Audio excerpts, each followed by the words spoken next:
제102화 서촉의 새 주인 제1장 한편 패주한 군사들은 성도로 돌아가 패전 사실을 유장에게 보고했다. 유준과 마한 두 장수가 순식간에 조자룡의 창에 찔려 죽었습니다. 뭐야? 두 장수가 한꺼번에. 유비군의 강성함을 들은 유장은 크게 탄식하며 성문을 걸어 잠근 채 일절 밖에 나가지 않았다. 앞으로 닥칠 싸움에 대한 두려움으로 떨고 있는데 수문장이 와서 아뢰었다. 성북쪽에 마초가 구원병을 이끌고 도착하였습니다. 유장은 그제서야 성 위로 올라가 밑을 내려다보았다.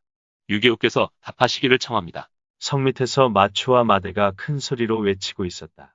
답하라니 무엇을 답하란 말이오? 유장이 성 위에서 묻자 마초가 마리에서 채찍을 들어 가리키며 말했다. 나는 본래 장로의 군사를 거느리고 익주를 구원하러 왔습니다. 그런데 장로가 양송의 헐뜯는 말을 믿고 나를 해치려 들 줄이야 누가 상상이나 하였겠습니까? 나는 이미 유황숙에게 항복하였으니 공도 땅을 바치고 항복하여 백성들의 고초를 덜어주십시오. 만일 고집을 피우고 헤맨다면 내가 먼저 성을 공격하겠습니다. 이 말을 듣고 놀란 유장은 얼굴이 흑빛으로 변하더니 그만 기절하여 쓰러졌다. 여러 관원들이 달려들어 일으키자 깨어난 그가 말했다. 내 어리석음을 이제 와서 후회한들 무슨 소용이 있겠는가? 차라리 성문을 열고 투항하여 성안 백성들을 구하는 것이 낫겠다. 그러자 입주태수 동화가 말렸다. 성 안에는 아직 3만여 군사가 있고 군자금과 비단, 군량, 말먹이 풀이 좋게 1년은 버틸 수 있는 양입니다. 그런데 어찌 항복한다는 말씀을 하십니까? 그러나 유장은 고개를 저었다. 우리 부자가 촉당에 20여 년 있었으나 백성들에게 아무런 은덕도 베풀지 못하였소. 지난 3년간 싸우느라 피와 살이 들판에 널렸으니 모두 나의 죄요. 어찌 내 마음이 편하겠소이까? 차라리 투항하여 백성들을 편안하게 해주는 이만 못하오. 이 말을 듣고 모두 눈물을 흘리는데 갑자기 목청을 높여 말하는 사람이 있었다. 주공의 말씀이 하늘의 뜻에 맞습니다. 바라보니 파서 서충국 사람 초주였다. 자를 윤남이라는 초주는 본래 천문에 밝았다. 하늘의 뜻에 맞다니 어찌 그런 말을 하오. 제가 밤에 천문을 보니 무별이 촉군 자리에 모였고 그 가운데 큰 별의 밝기는 마치 보름달 같더군요. 바로 제왕의 상입니다. 더구나 한 해 전 동료에 이르기를 햅쌀밥을 먹으려면 선주 오시기를 기다리라 하였는데 이게 다 미리 알려주는 징조였습니다. 하늘의 뜻을 거슬러선 안 되지요. 이 말을 들은 황구원과 유파는 크게 노해 초주를 죽이려고 들었다. 그러나 어인 일인지 유장이 황구원과 유파의 행동을 저지하고 있을 때 갑자기 사람이 들어와서 아뢰었다. 촉군 태수 허정이 성벽을 넘어가 투항하였습니다. 보고를 들은 유장은 가슴이 미어지는 것 같았다. 무엇보다도 믿었던 사람들이 하나둘 떨어져 나가는 게 마음 아팠다. 슬픔을 참지 못한 그는 통곡하며 부중으로 돌아갔다. 그 바람에 항복논의는 중단되고 말았다.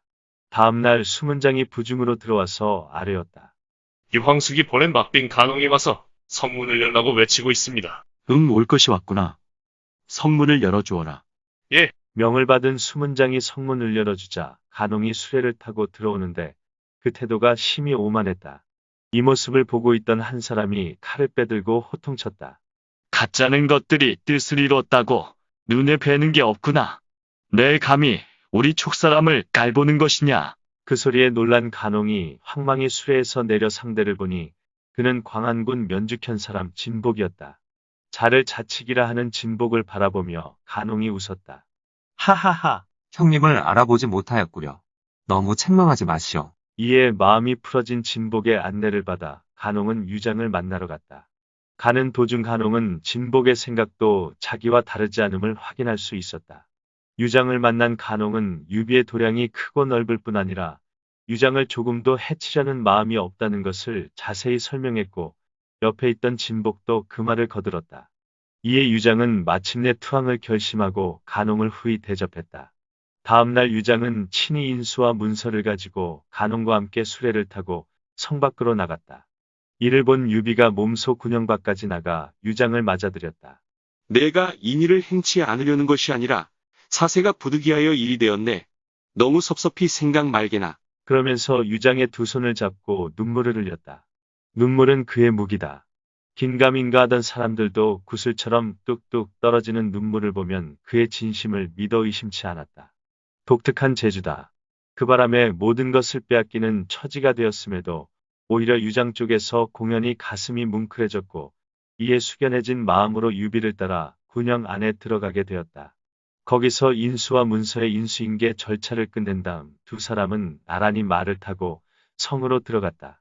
유비의 성도 입성에 백성들은 향이나 꽃 또는 등촉을 들고 나와 일행을 맞았다. 이윽고 관청에 도착한 유비가 대청마루에 올라가 앉아 군내 모든 관원들이 나와 대청마루 밑에서 절을 올렸다. 오직 황권과 유파만이 자기 집 문을 닫아 걸고 나오지 않았다. 분개한 장수들이 그를 찾아가 죽이려 들자 유비가 황망히 영을 내려 저지했다. 누구든지 그 두 사람을 죽이면 삼족을 멸하리라. 그리고는 몸소 그들의 집을 찾아가 벼슬길에 나올 것을 청했다. 두 사람은 유비의 은혜로운 예우에 감복하여 나왔다. 어느 정도 사태가 수습되자 제갈량이 유비에게 말했다. 이제 서천을 평정하셨으니 두 주인을 섬기게 할 수는 없는 노릇입니다. 유장을 형주로 보내시는 게 좋을 것 같군요. 뭐요? 내가 방금 촉군을 얻었는데 어찌 개옥을 멀리 보낼 수 있겠소? 그렇지 않습니다. 유장이 기업을 잃은 것은 마음이 너무 약했기 때문입니다. 주공께서 아녀자 같은 인정으로 이를 제때 처리하지 않으시면 이 땅을 지키시지 못할까 두렵습니다. 이에 유비도 제갈량의 말을 따르지 않을 수 없었다. 그는 큰 잔치를 베풀어 유장을 위로한 뒤에 말했다. 진위 장군의 인수를 내리겠네. 헌히 재물을 수습하고 처자식과 종자들을 거느리고 남군 공안연으로 부임하시게. 이에 유장은 식솔들과 부리는 사람들을 데리고 그날 형주로 떠났다. 제2장 유비는 스스로 입주목이 되었다. 항복한 문관과 무관들에게는 모두 후한상을 내리고 각인의 명예와 벼슬을 헤아려 정해주었다. 엄하는 전장군, 법정은 촉군 태수, 동하는 장군 중랑장, 허정은 좌장군 장사, 방위는 좌장군 사마, 유파는 좌장군 서조연, 황권은 편장군에 임명되었다. 그 밖에 유비에게 투항한 곽준, 뇌동, 맹달, 비관, 오란, 오해, 이염, 미회, 장익, 진복, 초주, 타근, 팽양 등지, 비시비의 양홍여의 등 문무관원 60여 명도 모두 발탁되어 걸맞은 자리에 배치되었다. 제갈량은 군사, 관우는 탐구장군 한수정후, 장비는 정로장군 신정후, 조우는 입군장군, 황충은 토로장군, 위연은 아문장군, 마초는 평서장군에 임명되었다. 그 밖에 간원, 관평, 마량, 마송, 미방, 미축, 손건, 요화, 유봉, 이적, 장환, 주창 등과 전날 형주의 문무관원들도 모두 승진되는 동시에 상을 받았다. 그리고 형주에 있는 관우에게는 사자를 시켜 황금 500근과 은 1,000근, 돈 5천만 양, 서촉 비단 1,000피를 보내고 나머지 문관과 무장들에게도 등급에 따라 상을 주었다. 이처럼 농공행상이 모두 끝나자 유비는 소와 말을 잡아 사절들을 배불리 먹이고 창고를 열어 백성들을 구제했다. 이에 군사들과 백성들은 모두 만세를 부르며 기뻐했다. 입주를 평정한 유비는 처음에 성도의 기름진 눈밭과 좋은 집들을 공을 세운 여러 관원들에게 나누어 주려고 했다. 그러나 조운이 말렸다. 익주의 백성들은 거듭된 전쟁으로 집과 논밭이 모두 비어 있습니다. 이제는 돌아온 백성들을 편안히 거주케 하고 본업에 복귀시켜야 민심이 안정될 것입니다. 그러니 집과 논밭을 빼앗아 사사로이 상을 주는 것은 옳지 않습니다. 아, 내 생각이 짧았구나. 자룡의 말이 옳으니 그 말을 따라야겠다. 좋은 지도자의 장점은 옳은 말을 듣는 데 있다. 유비도 그런 지도자 중에 하나였다. 그래서 공을 세운 관리들에게 집과 논밭을 주려던 생각을 중단하고 제갈량에게 나라를 다스리는 조례를 정하도록 했다. 이렇게 만들어진 형법이 너무 엄격한 것을 보고 법정이 제갈량에게 말했다. 옛날 고조께선 법을 줄여 새 조문만으로 된 약법 3장을 반포하여 백성들이 모두 그 덕에 감복하였습니다. 그러니 군사께서도 형벌을 너그러이 하고 법을 간단히 하여 백성들의 기대에 부응하시기 바랍니다. 그러자 제갈량이 반박했다. 그대는 하나만 알고 둘은 모르시는구려. 진나라는 법을 가혹하고 모질게 써 백성들이 모두 원망하고 있었던 까닭에 고조가 너그러움과 어짐으로 민심을 얻었던 것이요. 그러나 지금의 유장은 어리석고 줏대가 없어 덕으로 다스리는 정치를 펴기는커녕 형벌도 엄히 집행하지 못하여 군신의 도가 갈수록 문란해졌소. 원칙을 따르지 않고 총애하는 자에게만 벼슬을 주었으니 벼슬이 다하면 잔악해지고 무턱대고 따르는 자에게만 은혜를 베풀었으니 은혜가 다하면 오만해졌지요. 패단은 바로 여기서부터 생겨난 것이요. 나는 이제 법으로 위엄을 세우고 그 법이 공정하게 집행되는 것이 바로 은혜임을 알게 할 것이요. 또 벼슬에 한계를 두어 벼슬이 높아지면 그것이 영예임을 알게 할 것이요. 영예와 은혜가 아울러 이루어지면 상하의 절도가 서게 될 터이니 다스리는 도가 여기서부터 드러나게 될 것이요. 제갈량의 설명을 들은 법정은 반대는커녕 마음으로부터 감탄하지 않을 수 없었다. 이로부터 군사와 백성들이 모두 안정을 찾아갔다. 41개주로 군사를 나누어 보내 진압하고 위로하니 서천의 모든 지역이 평정되었다. 그런데 촉군 태수가 된 효직 법정은 지난날 입은 작은 은혜라도 반드시 보답하고 사소한 원한이라도 반드시 갚는 성격이었기 때문에 이를 보고 어떤 사람이 제갈량에게 일러 바쳤다. 효직이 너무 지나치니 주의를 좀 주셔야겠습니다. 그러자 제갈량이 웃었다. 하하하. 지난날 주공께서 힘들게 형주를 지킬 때를 생각해 보시오. 북으로는 조조를 두려워하고 동으로는 솜구원을 꺼리셨지요. 그때 효직의 도움과 인도가 있었기에 날아올라 지금은 남의 제약을 받지 않게 되었소이다. 그런데 이제 와서 효직에게 어찌 그 일을 그만두라 할 수 있겠소?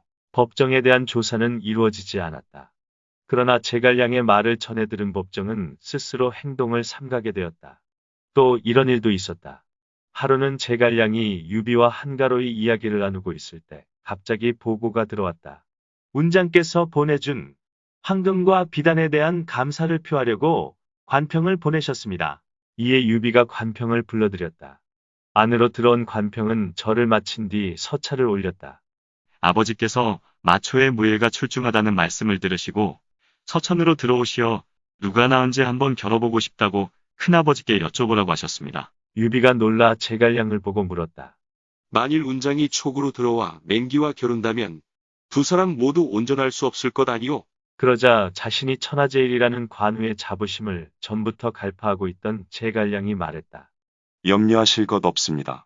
제가 답장을 써보내지요. 유비는 관우의 급한 성미를 염려하여 빨리 답장을 쓰도록 제갈량을 재촉했다. 그리고 그 답장이 완성되자 이를 관평에게 주어 밤낮 가리지 말고 형주로 돌아가도록 지시했다. 관평이 형주로 돌아오자 관우가 물었다. 내가 맹기와 겨뤄보고 싶다는 말씀을 드렸느냐? 예, 말씀드렸더니 군사께서 서찰을 써주셨습니다. 관우가 서찰을 받아보니 그 내용은 다음과 같았다.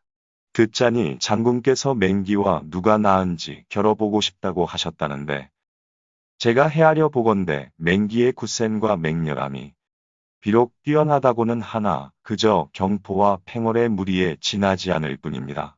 입덕과 나란히 달리며 선두를 다투기에 알맞을 뿐 아직 미염공의 전륜함과 탁월함에는 미치지 못하지요.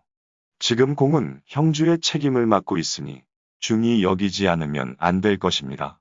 만일 서천으로 들어왔다가 형주를 잃기라도 한다면 그 죄가 막대할 것인즉 밝게 헤아려 주시기를 바랄 뿐입니다. 자존심을 한껏 살려주는 제갈량의 서찰을 읽고 나자 관우는 자신의 수염을 움켜쥐고 기분 좋게 웃었다. 하하하, 공명이 내 마음을 아는군. 그리고는 그 서찰을 막류들에게 두루 보여준 뒤 서천에 들어가려던 마음을 거두었다. 한편 동호의 손권은 유비가 서천을 집어삼키고 유장을 공안으로 내쫓았다는 보고를 받자 즉시 장소와 고옹을 불러들였다. 당초 유비가 우리에게 형주를 빌릴 때 서천을 얻으면 형주를 곧 돌려주겠다고 하였소. 이제 파촉에 41개 주를 얻었으니 반드시 한상의 여러 군을 되찾아와야만 하오. 만일 돌려주지 않으면 곧 군사를 일으키도록 합시다. 그러자 장소가 고개를 저었다. 아니 됩니다. 봉우는 이제 막 안정을 찾았으니 군사를 움직이는 것은 불가합니다. 제게 한 가지 계책이 있으니 유비가 형주를 주공께 두 손으로 바치도록 만들겠습니다. 그래요? 그게 무슨 계책이오? 손권은 눈빛을 빛내며 장소를 바라보았다.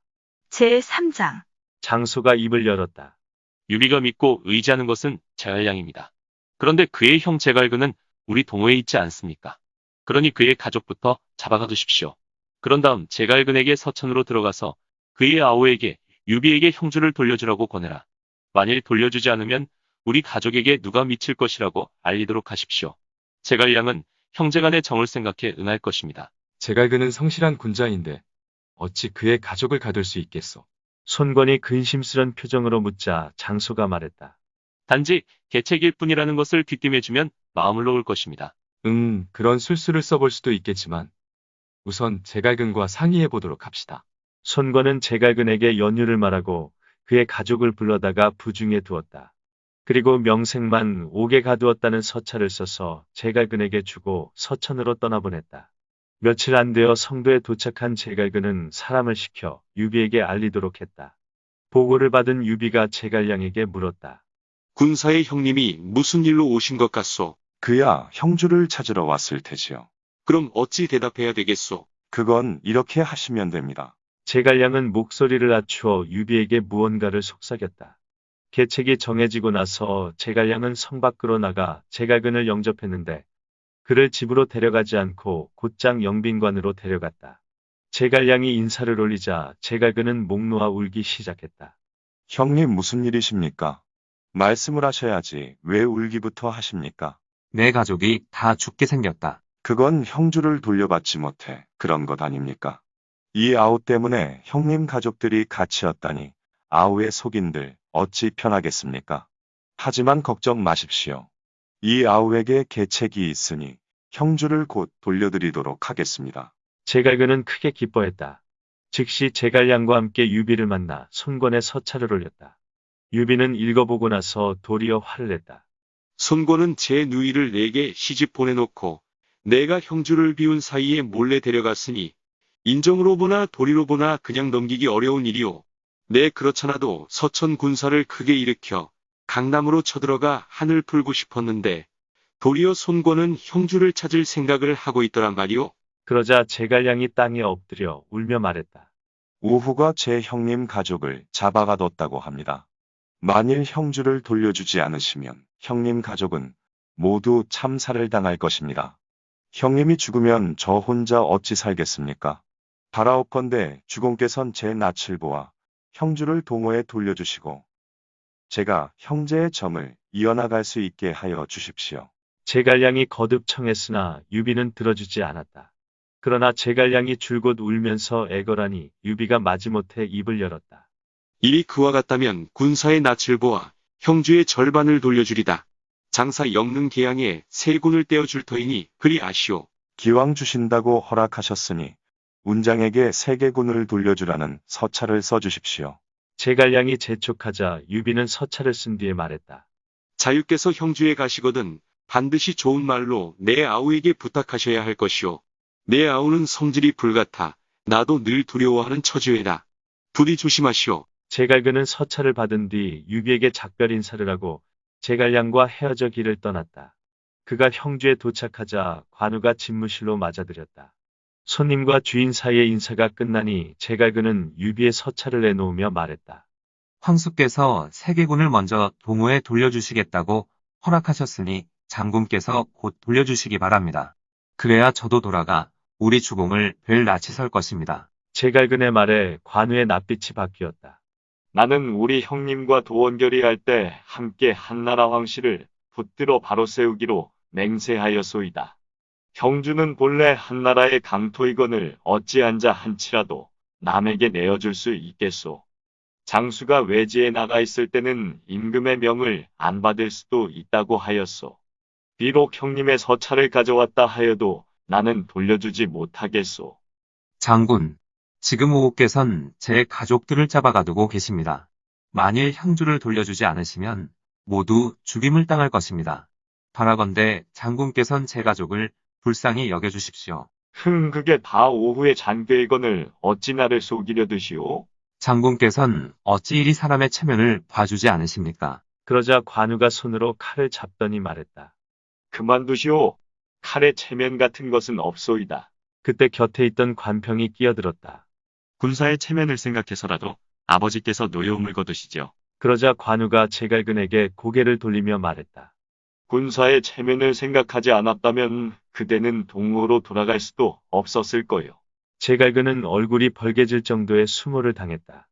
서둘러 작별 인사를 한 뒤 배를 타고 다시 제갈량을 찾아 서천으로 갔다. 그러나 제갈량은 이미 지방 순시를 떠나고 없었다. 이에 제갈근은 유비를 만나 뵙고 울면서 관우가 자신을 죽이려던 일을 고할 수밖에 없었다. 유비는 시치미를 떼고 말했다. 그거 참. 내 아우는 성미가 급하여 더불어 말하기가 극히 어렵소. 그러니 자유는 잠시 돌아가 계시오. 내가 동천 한중에 여러 군을 빼앗으면 운장을 그리로 보내 지키게 할 터이니 그때 형주를 돌려받도록 하시오. 제4장. 제갈근은 어쩔 수 없이 동호로 돌아가 손권을 뵌 뒤 앞서 일어난 일들을 두루 아뢰었다. 이야기를 듣고 난 손권은 크게 화를 냈다. 참. 이번에 분주히 왔다 갔다 한 것은 모두 제갈량 장교의 노란한 것 아니오. 아닙니다.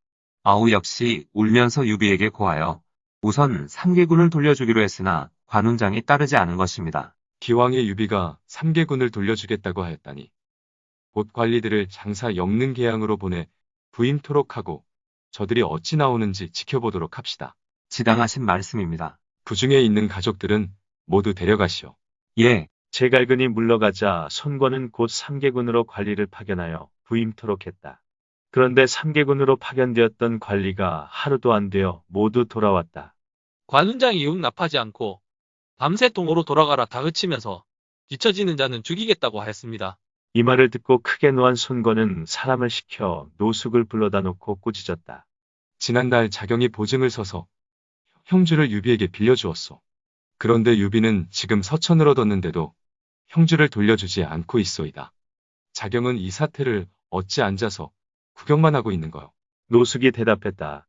이미 계책을 생각해낸 것이 있어 막 고하려던 참입니다. 어떤 계책이요?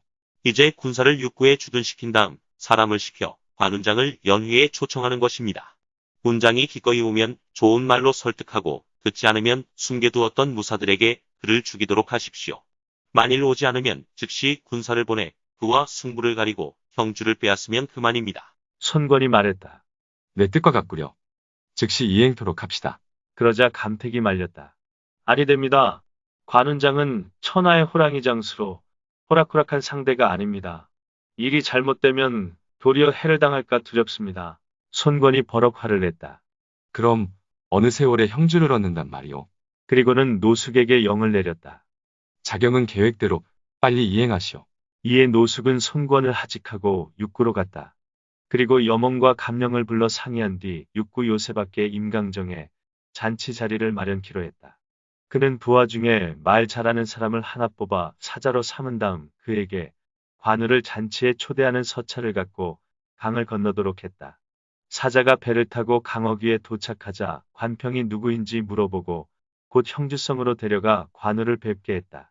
사자는 노숙이 잔치에 초대한다는 뜻을 자세히 전한 다음 초대장을 올렸다.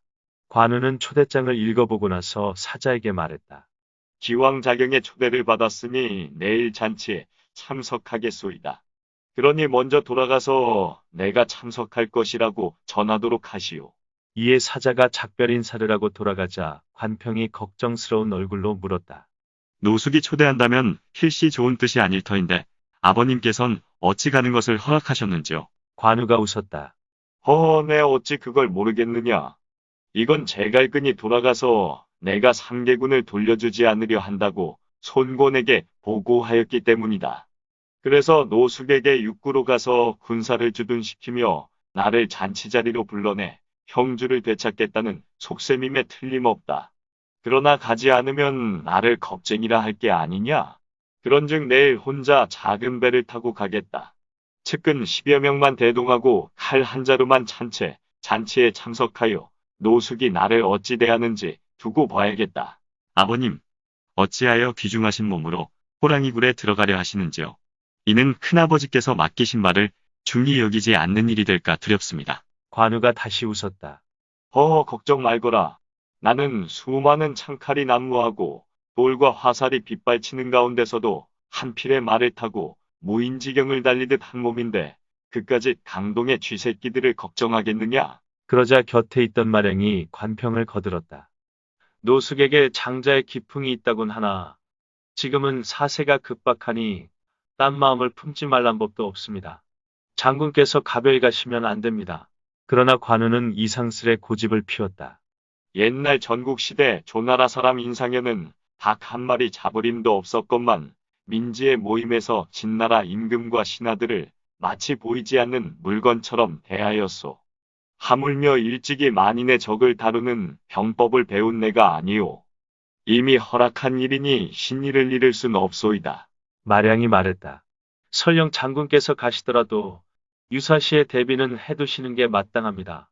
그러자 관우는 그 말을 받아들여 관평에게 지시했다. 너는 빠른 배 10척에 날랜 수군 500명을 태워 강위에서 대기하고 있다가 내가 붉은 깃발을 흔들면 즉시 강을 건너오너라. 예, 그리하겠습니다. 명을 받은 관평은 준비를 하기 위해 돌아갔다. 읽어주는 고품격 삼국지는 다음 화도 계속됩니다. 이번 이야기를 재미있게 읽으셨다면 좋아요와 구독을 눌러주세요. 그리고 작품을 해설하는 프롤로그도 꼭 읽어주세요.